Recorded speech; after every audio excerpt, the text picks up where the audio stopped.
उत्तर दिशा, उत्तर दिशा, इन दोनों के बीच में अग्नि, नैऋत्य, वायव्य और ईशान, ऊपर को उत्तर, नीचे को अधो दिशा।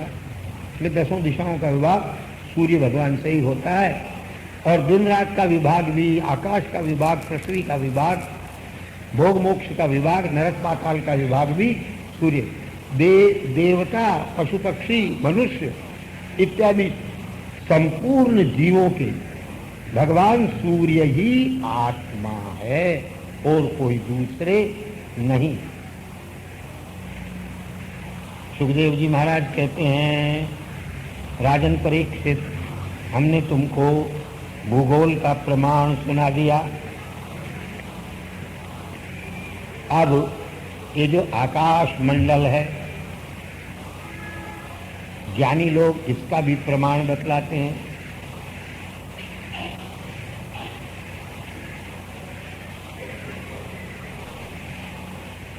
चना या तुवेर, अरहर, इनके 2 टुकड़े करो। ऐसे ही ब्रह्मांड के, चने को ब्रह्मांड समझ लो या तुवेर को ब्रह्मांड समझ लो, उनके 2 टुकड़े करो तो ब्रह्मांड का मध्य भाग हो जाएगा। ऐसे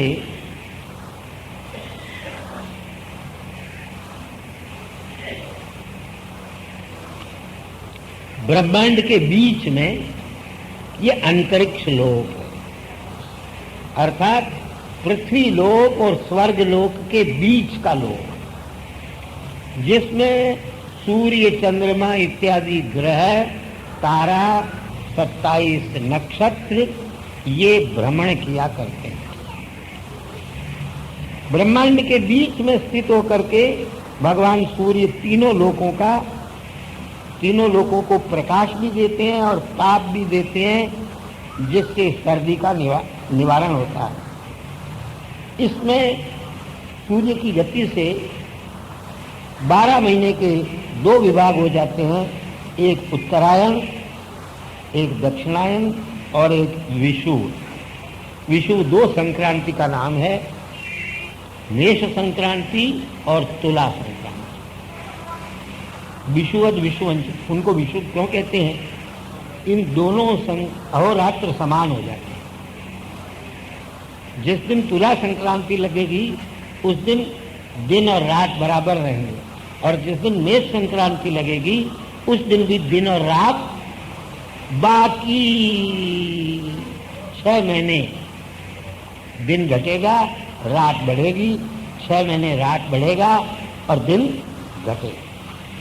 जहां दिन बढ़ता है, रात घटती है, उसको उत्तरायण कहते हैं। जहां दिन घटता है, रात बढ़ती है, उसको दक्षिणायन कहते हैं। इसीलिए दक्षिणायन में पुण्य कार्य, शादी विवाह इत्यादि नहीं होते। आजकल के लोगों को तो बाड़ी खाली मिलती है, कर लेते हैं, चाहे दिन हो। अच्छा, इन उत्तरायण, दक्षिण और विषुव नाम की संज्ञाओं में ग्रहों की गतियां हैं, मंद गति, शीघ्र गति और समान गति, और इनके उच्च, नीच और सम स्थान भी है। मकरादि राशि में अहोरात्र में दिन और रात बड़े और छोटे होते हैं, अर्थात मकर, कुंभ, मीन, मेष, वृष, मिथुन, इनमें दिन बढ़ते हैं, रात छोटी होती है। और कर्क, सिंह, कन्या, तुल, वृश्चिक, धन, इन 6 राशियों में दिन छोटे होते हैं, रात बड़ी होती है। शीघ्र गति वाले ग्रह और मंद गति वाले ग्रह, सबसे धीरे चलने वाला ग्रह है शनैश्चर, इसीलिए उसका शनै धीरे धीरे चलता है, इस वास्ते शनैश्चर उसका नाम है, और मंद भी उसका नाम है। ये 2.5 साल में एक राशि को पार करता है। सबसे तेज चलने वाला ग्रह है चंद्रमा, 2.25 दिन में एक राशि को पार कर जाता है। और इसके बाद राहु केतु उल्टे चल करके 6-6 महीने में एक राशि को पार करते हैं। बृहस्पति 13 महीने में एक राशि को पार करते हैं। बाकी सूर्य, मंगल, शुक्र और बुध 1-1 महीने में एक राशि को पार करते हैं। जो सूर्यादि तुंगर्क्ष मजोक्ष नक्रम कन्या कुलीलान तुला लवैस्यु दिग्भिर,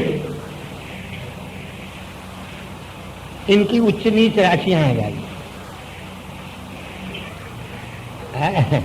क्या करोगे सुन करके, याद तो रहेगा नहीं। जो ज्योतिषियों को है, और आप चाहो तो हम बता भी सकते हैं। उच्च राशियां हैं सूर्य, चंद्रमा इत्यादि। अज, अक्ष, नक्र है। अज मन मेष, अक्ष मन वृष और नक्र मन मकर। ये क्रमशः सूर्य, चंद्र, मंगल, बुध, बृहस्पति, शुक्र, शनि, राहु और केतु। राहु केतु की उच्च राशि नहीं है, इनकी राशियां हैं। उच्च राशि से 7वीं राशि तक सप्तमम नीच मनेन हीना ग्रहो विशोध्य। उच्च राशि से 7वीं राशि जो होती है नीच राशि होती है। जैसे सूर्य की मेष राशि उच्च है तो 7वीं राशि तुला राशि उसकी नीच राशि हो गई है। नहीं, अस्माभिः ज्योतिर्गृहेषु न दृष्टम्, ज्योतिष ग्रंथेषु न दृष्टम्, तथापि कल्पयन्ति इदानीं कहाँ ज्योतिष का केवलम।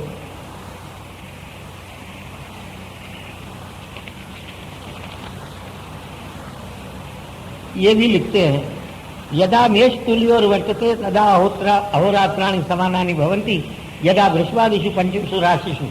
ये हम कह गए, मेष और तुला में जब सूर्य आता है तो दिन रात समान होते हैं। वृषभादि 4 राशियों में जो है वो दिन बढ़ते हैं और एक मास में रात्रि एक गति घट जाती है। वृश्चिका भी 5 राशियों में जब आते हैं तो दिन न्यून हो जाते हैं, रात्रियां अधिक हो जाती है। दक्षिणायन में दिन जो है वो बढ़ते हैं, उत्तरायण में दिन जो है घटते हैं। इसी प्रकार रात्रियां भी बढ़ती घटती है। मेरू के पूर्व भाग में मानसोत्तर पर्वत है, वहाँ देवधानी नाम की इंद्र की पुरी है। उसके दक्षिण में संयमनी नाम की यमराज की पुरी है। उसके पश्चिम में निम्लोचनी नाम की वरुण की पुरी है। उत्तर में विभावरी नाम की कुमेर की पुरी है। उन पुरियों के क्रम से उदय, मध्य और दिन में अस्तमय और निशीत होते हैं। सूर्यास्त और अर्धरात्रि होते हैं।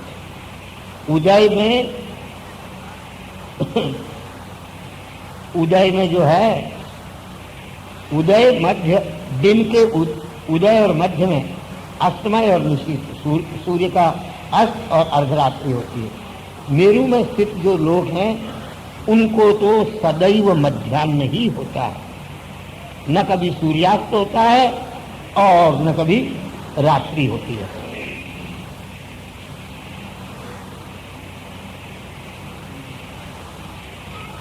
नक्षत्रों के सम्मुख चलने के कारण अपनी गति से सुमेरु को बाएं कर देता है, तो भी चक्र गति वशात वो प्रतिदिन दक्षिण में ही रहता है।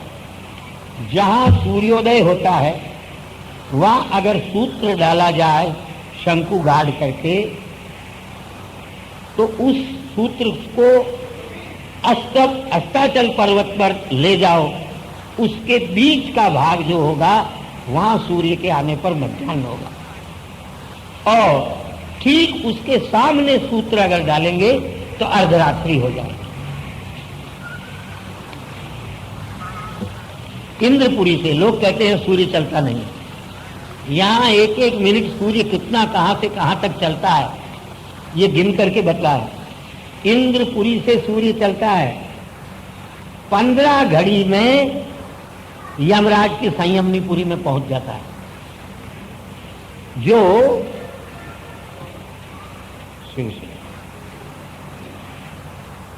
2,37,75,000 योजन दूर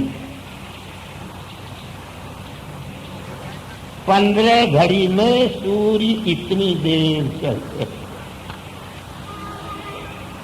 इसी तरह से 15 घड़ी में दक्षिण की इंद्र की पुरी से पश्चिम की वरुण की पुरी में, और फिर वहां से 15 घड़ी में उत्तर की कुबेर की पुरी में, फिर 15 घड़ी में वहां से इंद्र की पुरी में आ जाते हैं। नक्षत्रों के साथ ज्योतिष चक्र में उदय को प्राप्त होते हैं और अस्त को प्राप्त होते हैं, और ये नक्षत्र सूर्यादि भी उदय को प्राप्त होते हैं, ग्रह भी और नक्षत्र भी। भगवान सूर्य का रथ एक मुहूर्त मैंने 2 घड़ी, 2 घड़ी मैंने 48 मिनट, 24 मिनट की एक घड़ी होती है।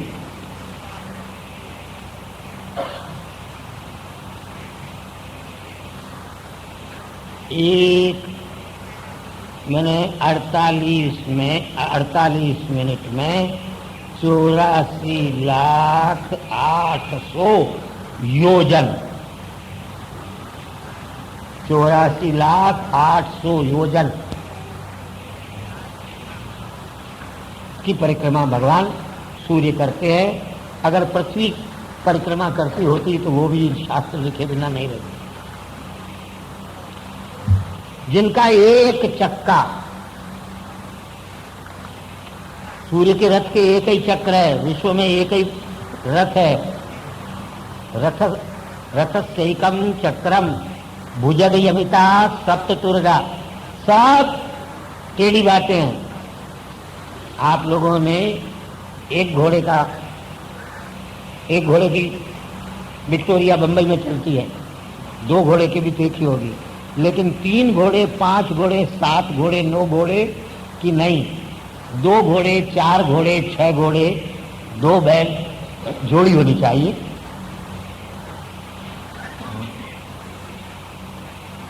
लेकिन सूर्य के रथ के एक तो चक्का है और 7 घोड़े हैं, और लगाम जो है ना तो वासुकी की है, सांप की लगाम है। सांप टेढ़े मेढ़े चलते हैं, आपको मालूम है, टेढ़े मेढ़े चलने वालों की लगाम।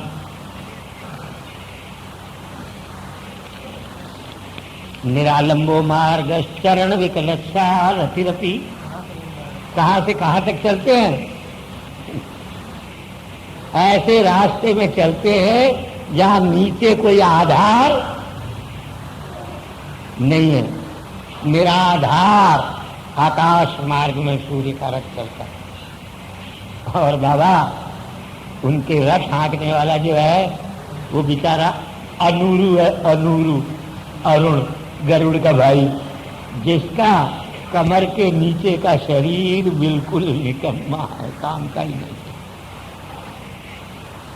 तथापि रविर्याप्त्येवान्तं प्रतिदिन अपारस्य नभता, प्रतिदिन भगवान सूर्य अपार इस आकाश मार्ग को पार कर जाते हैं।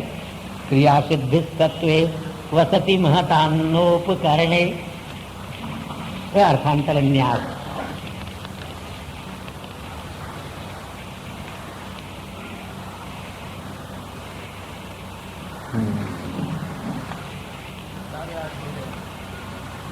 हाँ, तो अभी आधा घंटा बाकी है, हमारा डेफिसिट पूरा हो जाएगा इसी तरह से। जिसके एक चक्के के घूमने का ही नाम है एक साल। उस रथ का जूड़ा, भगवान सूर्य के रथ का जूड़ा जो है ना, वो मेरू के शिखर पर है। और एक भाग उसका मानसरोवर के उत्तर में और दूसरा भाग उसका मानसरोवर के दक्षिण में। ये सूर्य का रथ जो है वो जैसे रेलगाड़ी चलती है या जैसे हवाई जहाज चलता है वैसे नहीं चलता। ये चलता है जैसे तेल पेलने की घानी चलती है, कोहलू चलता है। और मानसरोवर के उत्तर पर्वत पर ये चलता है। उस अक्ष पर कृतमूल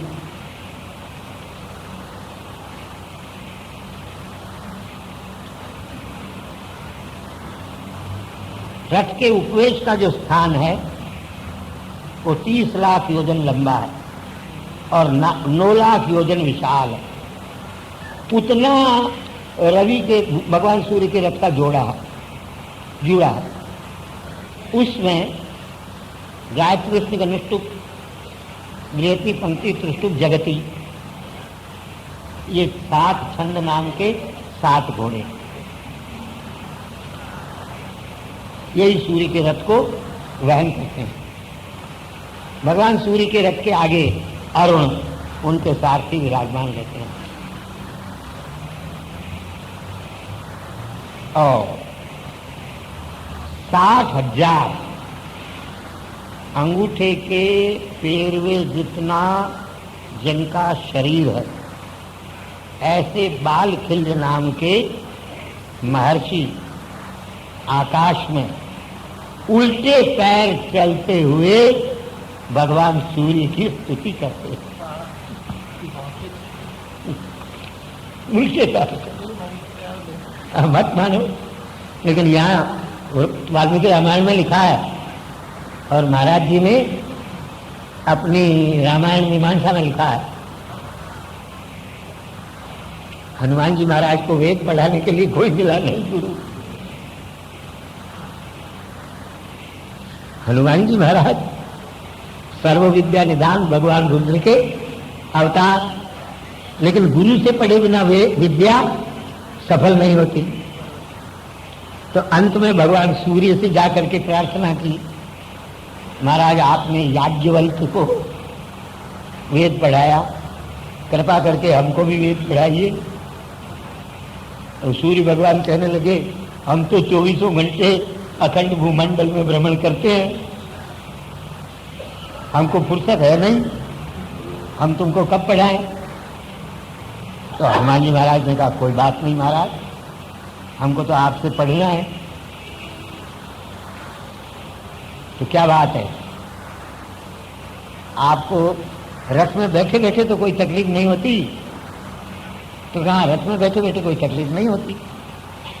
तो आप रथ में बैठे बैठे जब आप संसार का भ्रमण करते हैं तभी हमको पढ़ाइए।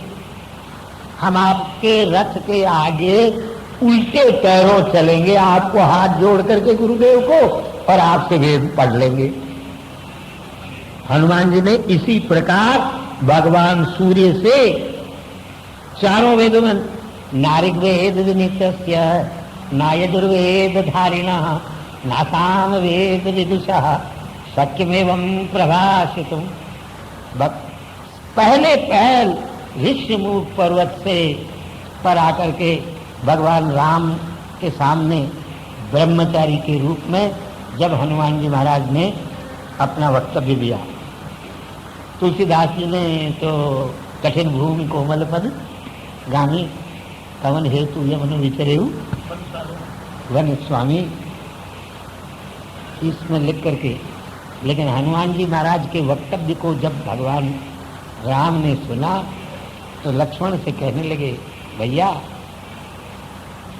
संपूर्ण ऋग्वेद का जिसने विनय पूर्वक गुरुमुख से अध्ययन नहीं किया हो वो ऐसे वचन नहीं बोल सकता जैसे हनुमान जी ने बोले हैं। अर्थात मालूम पड़ता है इन्होंने संपूर्ण ऋग्वेद का विधि पूर्वक अत्यंत नम्रता से गुरु के चरणारविंदों में बैठ करके अध्ययन किया। ना यजुर्वेद धारिणः, जिसको संपूर्ण यजुर्वेद की 100 शाखाएं और कृष्ण और शुक्ल नाम के 2 भेद, वो जिसको संपूर्ण कंठ न हो वो ऐसे नहीं बोल सकता जैसा हनुमान जी बोले। इसलिए मालूम पड़ता है इनको संपूर्ण यजुर्वेद कंठ। नासाम सामवेद, एक सहस्त्र वर्ष में सामवेद 1000 शाखाएं, उसके संपूर्ण मार्गों का सम्यक अभ्यास करके करतला मर्ग को जिसको ज्ञान न हो तो पढ़ा तो ऐसा जाता है भाई, पढ़ने वाला ऐसा हो तो विद्या है, नहीं तो फिर आजकल के स्कूलों, कॉलेजों, यूनिवर्सिटियों में जैसी विद्या आती है आप लोग जानते हो।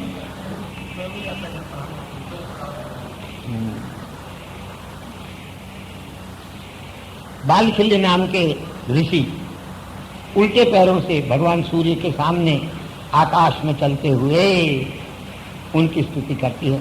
और भी गंधर्व, मुनि, अप्सराएं, नाग, यक्ष, राक्षस और देवता, ये प्रत्येक महीने में अलग अलग रूप धारण करके भगवान सूर्य की उपासना किया करते हैं। इतनी कथा सुनने के बाद राजा परीक्षित बोले, हे महाराज सुखदेव जी,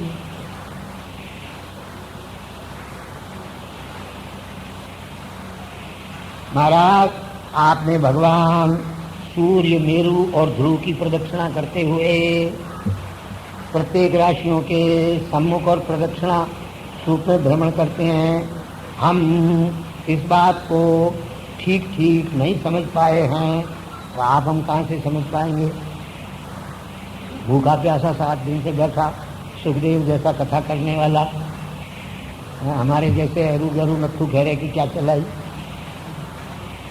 जैसे आप, हमको तो ऐसे मालूम पड़ता है जैसे कुमार का चाक घूमता है, ऐसे सूर्य का रथ, कुमार का चाक घूमता है ऐसे सूर्य का रथ घूमता है।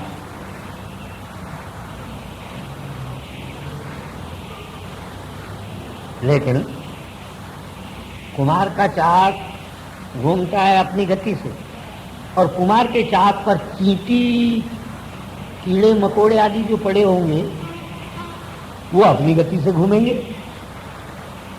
वो 2 गति से घूमेंगे, चाक की गति से भी घूमेंगे और अपनी गति से भी। चाक तो जबरदस्ती अपनी गति से घुमाएगा उनको, और अपनी उनकी जितनी ताकत है उतनी ताकत से वो अपनी गति से भी घूमेंगे। इसलिए ये जो हमारी बात पर लोग कहते हैं, हम कहते हैं पृथ्वी यदि घूमती हो तो प्रतिदिन सुबह पेड़ों पर से अपना घोंसला चल करके 12 घंटे के बाद लौट करके आने वाले पक्षियों को अपना घोंसला नहीं मिलना चाहिए।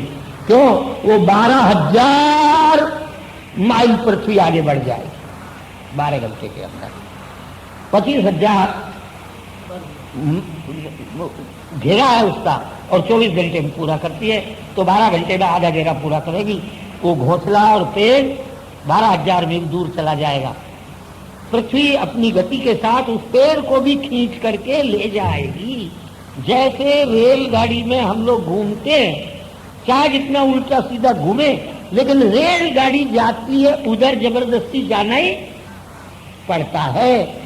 इसी तरह से पृथ्वी की गति का अनुसरण करना ही पड़ेगा। फिर पृथ्वी में और रेलगाड़ी में फर्क है। पृथ्वी के ऊपर तो कोई छत नहीं है और रेलगाड़ी के ऊपर तो, इस वास्ते रेलगाड़ी के डिब्बे में किसी पक्षी को छोड़ दो, वो घूमता हुआ अपने स्थान पर वापस आ जाएगा। लेकिन पृथ्वी के ऊपर छत है, नहीं है, इसलिए उसमें घूमता हुआ पक्षी अपने स्थान पर वापस कदापि नहीं आ सकता। पृथ्वी का भ्रमण मानने वाले इस दोष का कथन की उद्धार नहीं कर सकते।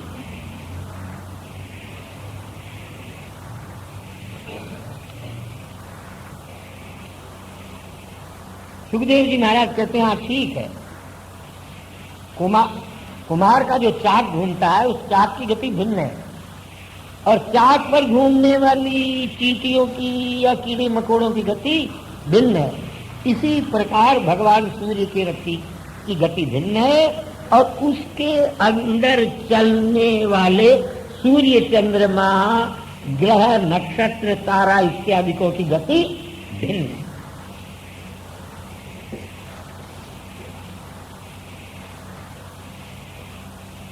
काल चक्र के साथ घूमने वाले सूर्य आदि ग्रहों की गति भिन्न है। वही सूर्य नारायण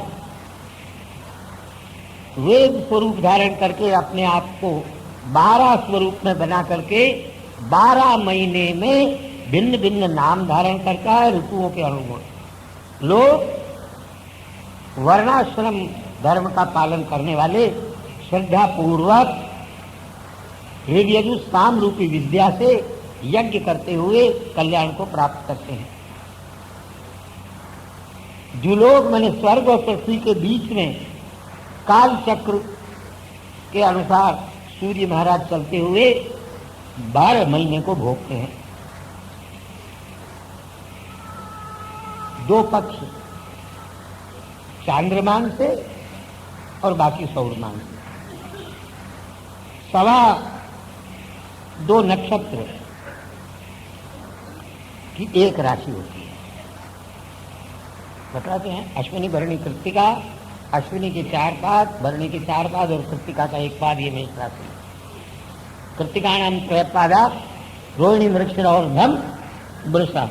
अब ये सब तो कोई पूछे तो बताएंगे या छोड़ देते हैं, व्यर्थ का समय नहीं। सौरमास, और ये 1 महीना पितरों का 1 दिन होता है। कृष्ण पक्ष उनका दिन है, शुक्ल पक्ष उनकी राशि है। 2 राशियों को सूर्य जो भोगता है उसको एक ऋतु कहते हैं। मीने मेषे गते सूर्य वसंत परिकीर्तिता।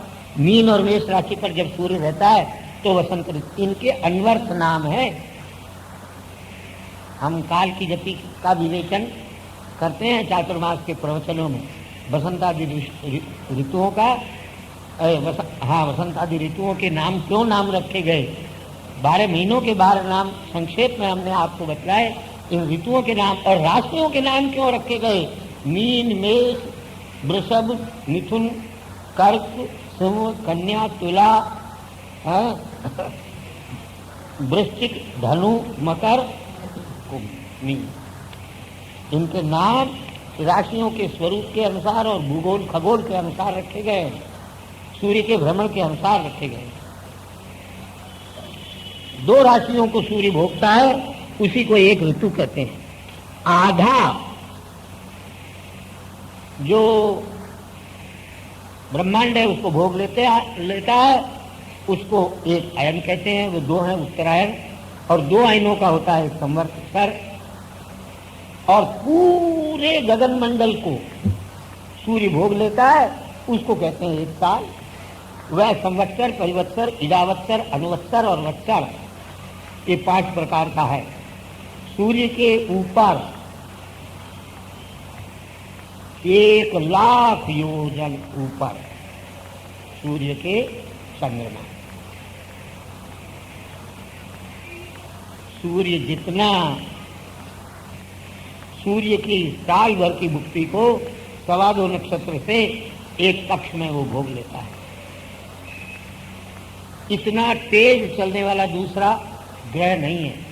वो 2.25 दिन में एक राशि को भोग लेता है, प्रतिदिन 24 घंटे में एक नक्षत्र को भोग लेता है।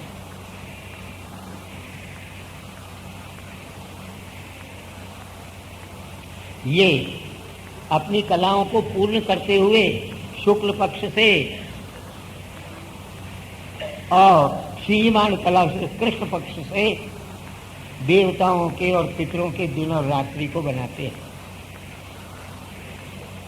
प्रत्येक नक्षत्र पर चंद्रमा 60 घड़ी तक रहता है।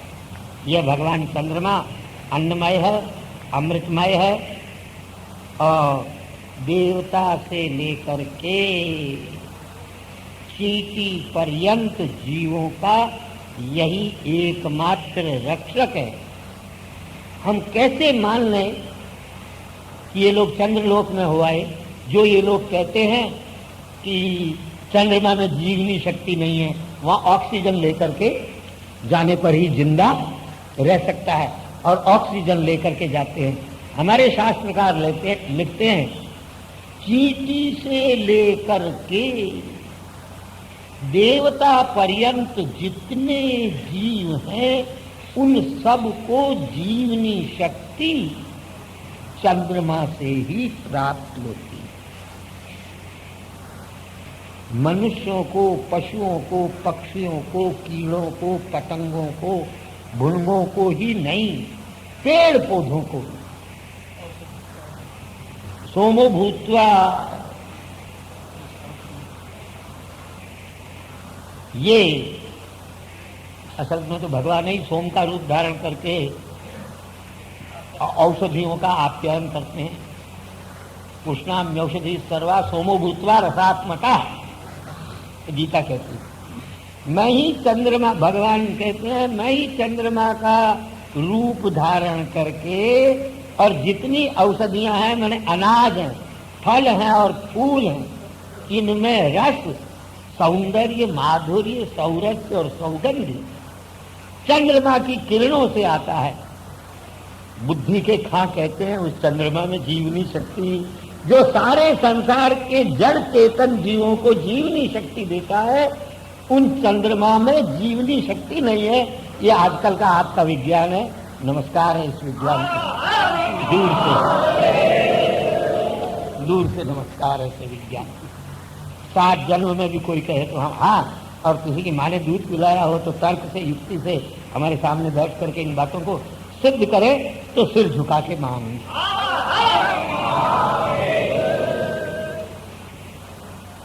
ये यहां लिखते हैं, ये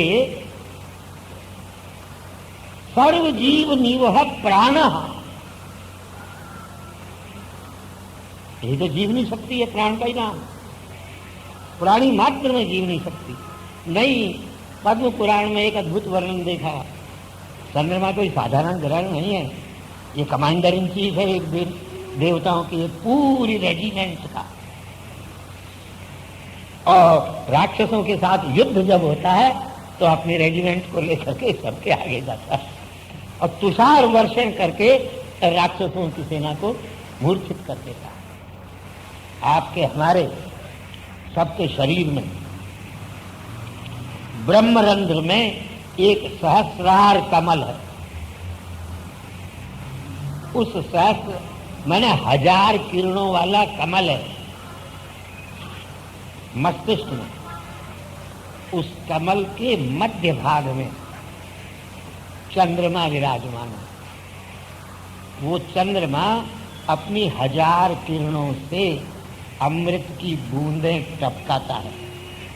वो अमृत की बूंदें टपकती हुई हृदय तक आती है, फिर हृदय से सारे शरीर के प्रत्येक अवयव में जाती है।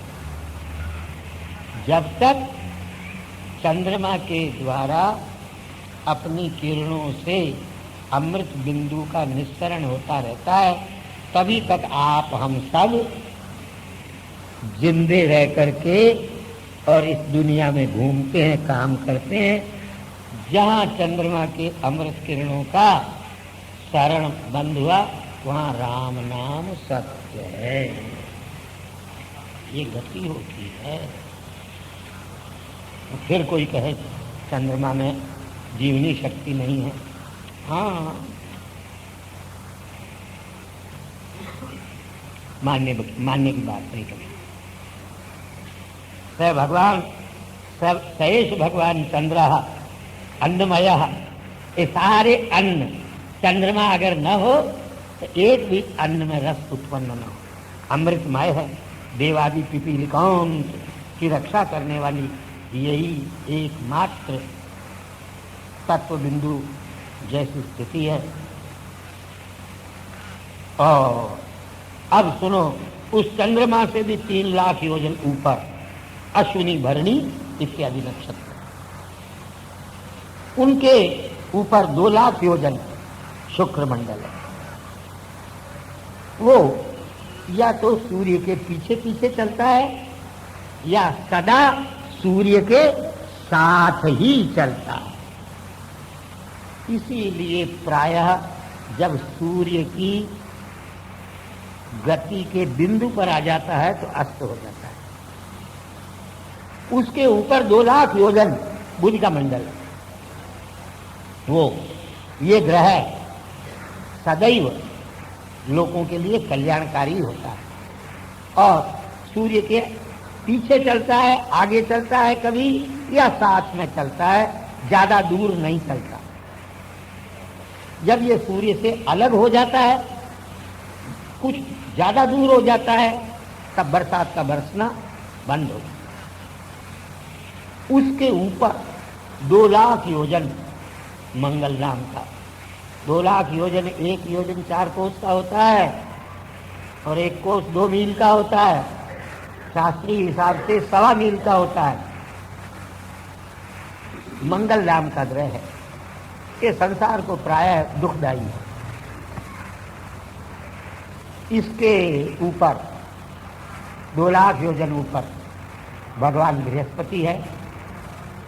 ब्राह्मणों के ऊपर प्रायः कृपाई किया करते हैं। एक एक राशि पर यदि बृहस्पति वक्र न हो जाए तो 13 महीने 12 महीने तक चलते हैं।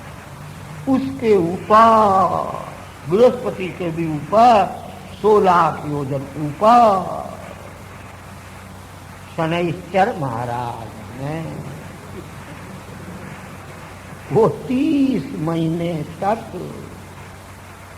जिस राशि को पकड़ लेते हैं उसको छोड़ते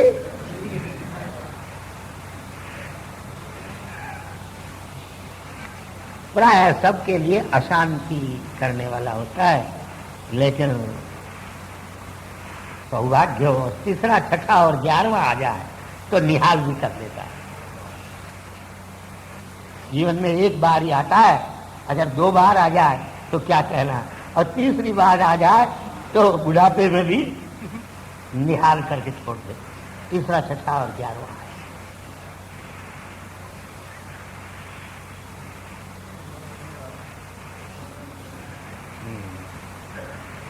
इनके ऊपर अभी क्या बात है, सुन लो एक बार जीवन में।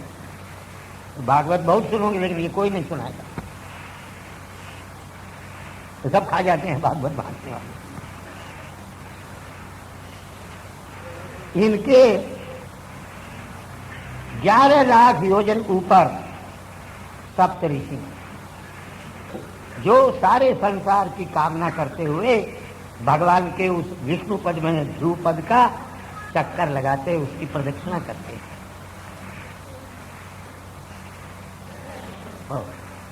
उन सप्तर्षियों के मंडल के ऊपर 13 लाख योजन ऊपर भगवान का वह पद है जो ध्रुव ने प्राप्त किया, जिसका प्रताप पहले कह आए।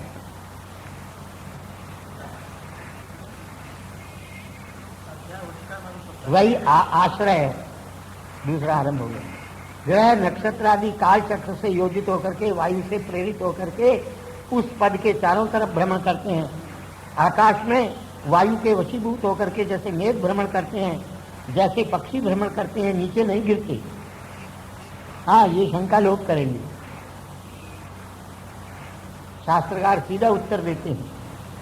आप पूछो कि कोई आधार तो नहीं है, किस आधार में भ्रमण करते हैं ये लोग?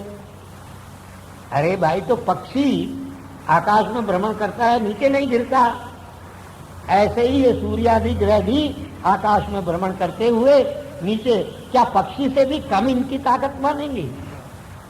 पक्षी नहीं गिरता तो सूर्यादि ग्रह कैसे गिर जाएंगे, नक्षत्र कैसे गिर जाएंगे, तारे कैसे गिर जाएंगे? और आजकल के हवाई जहाज नहीं गिरते, वो भी तो नहीं गिरते आकाश में ही चलते हुए, तो सूर्यादि ग्रह कैसे गिर जाएंगे? अधो न पतंती, क्यों नहीं पड़ता? कहते हैं प्रकृति पुरुष का अनुग्रह है, भगवान की माया की कृपा है, ये उसको कौन जान सकता है। और कर्म के द्वारा इन्होंने अच्छे कर्म किए हैं।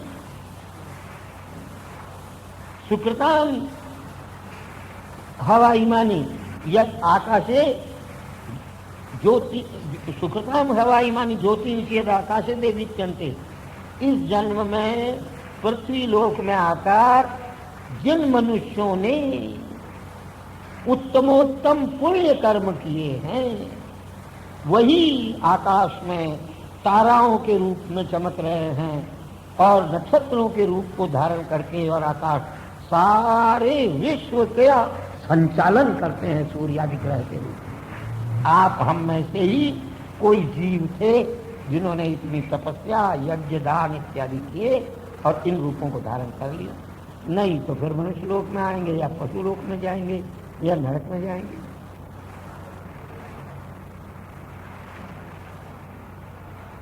कर्म निर्मित अपनी ये इसका दूसरे प्रकार से शिशुमार घड़ियाल के रूप में भी वर्णन आप लोग सुन सकते हैं। शिशुमार जो होता है, मैं घड़ियाल जो होता है उसका सिर नीचे और पैर ऊपर होते हैं, कुंडलीभूत शरीर होता है उसका, उसके पूंछ के अग्रभाग में ध्रुव है, उसके नीचे के भाग में प्रजापति यमराज अग्नि और इंद्र है, उसकी पूंछ के मूल में धाता विधाता है, उसकी कटी में 7 ऋषि है, उसके दक्षिण पार्श्व में अभिजिदादि 14 नक्षत्र हैं, वाम पार्श्व में पुष्यादि 14 नक्षत्र हैं, अभिजित को मिलाने से 28 नहीं तो 27 है नक्षत्र।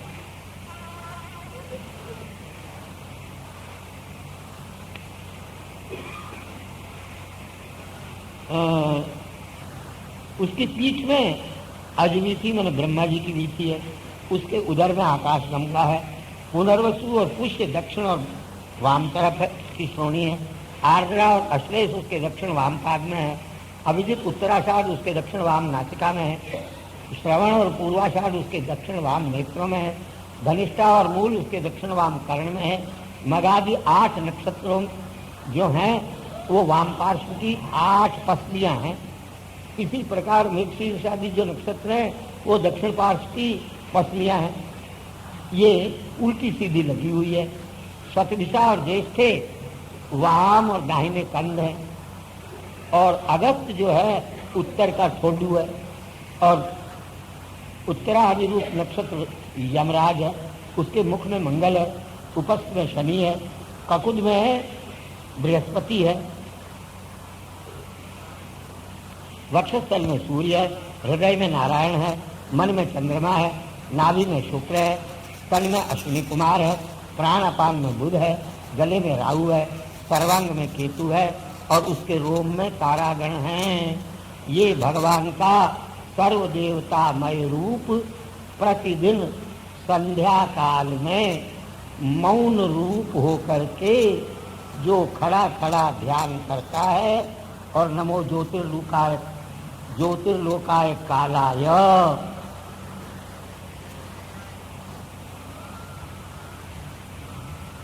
कालायनाय अनिमिषाम ततये महापुरुषाय अभिधीमहि तम शिशुमारम नमस्कारम कुरतो वा त्रिकालम स्मरतो वा नरस्य पापम।